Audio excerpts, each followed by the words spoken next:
Hello and welcome back to another episode of Top 10 brought to you by the Glazov Gang. Today's episode, I am excited. I just can't wait. And also I'm very proud because I am going to bring to your attention the top 10 things you most probably didn't know about Iran, also known as Persia. So let's get us started.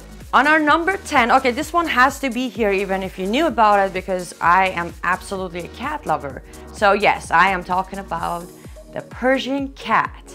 This most cute and adorable cat is a long-haired breed of cat characterized by its round face and short muzzle. In Britain, it's sometimes called the Longhair or Persian Longhair. It's also known as Shirazi cat or Iranian cat, mainly in Middle East. The first documented ancestor of Persian cats were imported from Khorasan within Iran into Italy in 1620. A recent genetic research indicates that the present-day Persian cats are related not to cats from the Near East, but to cats from Western Europe. The researchers stated, even though the early Persian cats may have in fact originated from ancient Persia, the modern Persian cat has lost its phylogeography.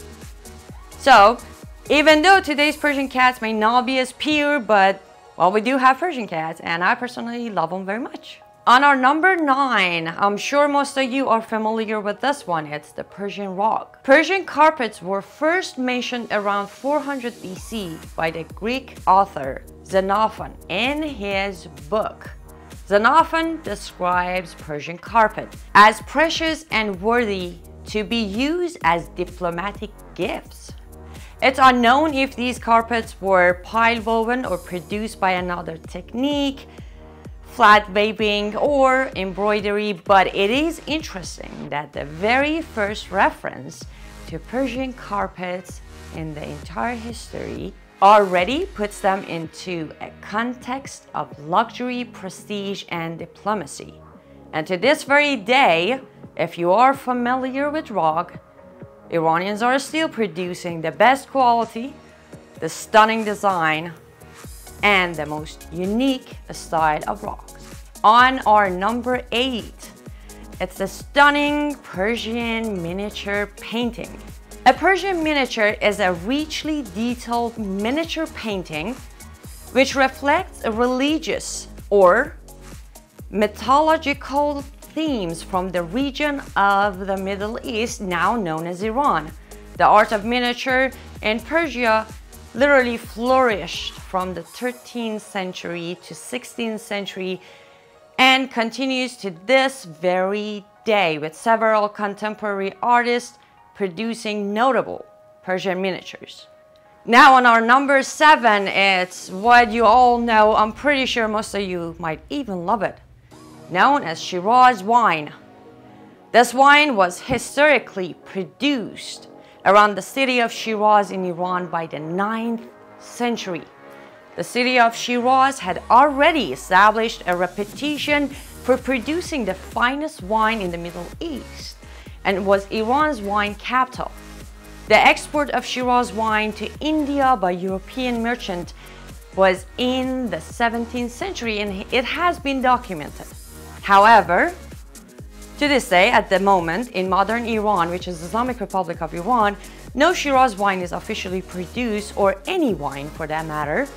The vineyards of Iran are instead used to produce table grapes and raisins. However, before the Islamic Revolution in 1979, there were up to 300 wineries in Iran. Now, we believe there are thousands of them, but all of them are illegal and underground. However, every time you enjoy a Shiraz wine, remember, it was produced historically in Shiraz, a city within Iran. Moving on to our number 6 is actually the relationship between Persians and Jewish people.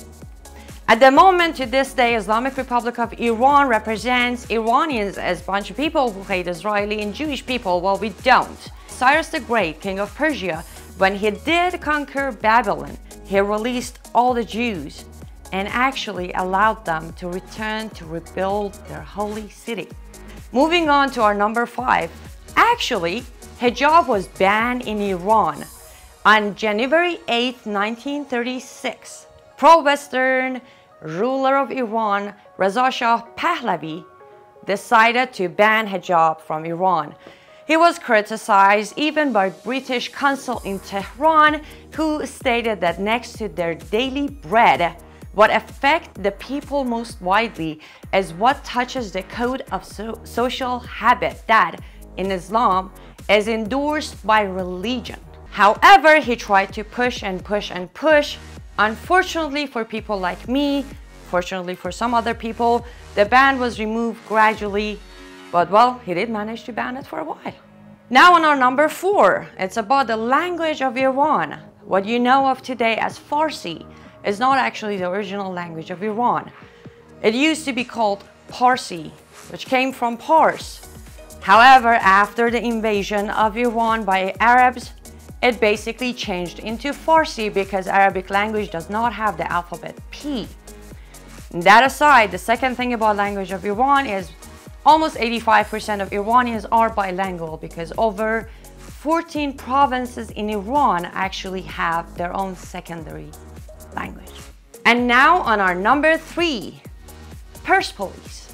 It's actually borrowed from the Greek word Persepolis, which literally means the Persian city. It was the ceremonial capital of the Achaemenid Empire from 550 to 330 BC.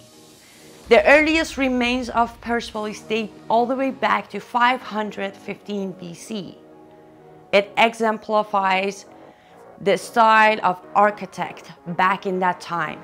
UNESCO declared the ruins of Persepolis a World Heritage Site in 1979. After entering, or rather invading, Persia in 330, Alexander the Great sent the main force of his army to Persepolis by the Royal Road. He stormed the Persian gates, passed through the modern-day Zagros mountain, and quickly captured Persepolis before its treasury could be looted. However, after several months, Alexander allowed his troops to loot Persepolis, and sadly, a fire was set. However, to this day, there are still pieces left. And as I said, it is part of our heritage, and we are very proud of it. On our number 2, the faith of Iranian people. You might all think that Iran was always an Islamic country. Well, it wasn't. Persia, also known as Iran today, was actually a Zoroastrian country. Almost everybody, over 85% of Iranians were Zoroastrians, until the time that Arabs were able to overthrow Sasanian Empire after 16 years of battle in the 7th century. Under Abbasid rule, Muslim Iranians, who by then were almost the majority, increasingly found ways to actually taunt Zoroastrian Iranians. Actually, one of the most popular ways they would distress Zoroastrian was to actually mistreat dogs, as this animal is very sacred in Zoroastrianism. With all the distress, all the pressure, Zoroastrian people still managed to survive. And to this day, there's still a huge majority of Zoroastrian people. But the point is, please remember, Iranian people were not born Muslims. Their true faith is Zoroastrian. And that's it, folks. We got to our number 1. I am very proud to represent to you the Cyrus Cylinder. This ancient record has been recognized as the world's first Charter of Human Rights.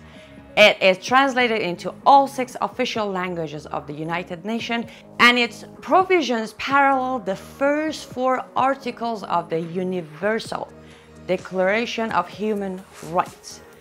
It dates from the 6th century BCE and was discovered in the ruins of Babylon in modern Iraq in 1879, and it is currently in the possession of the British Museum.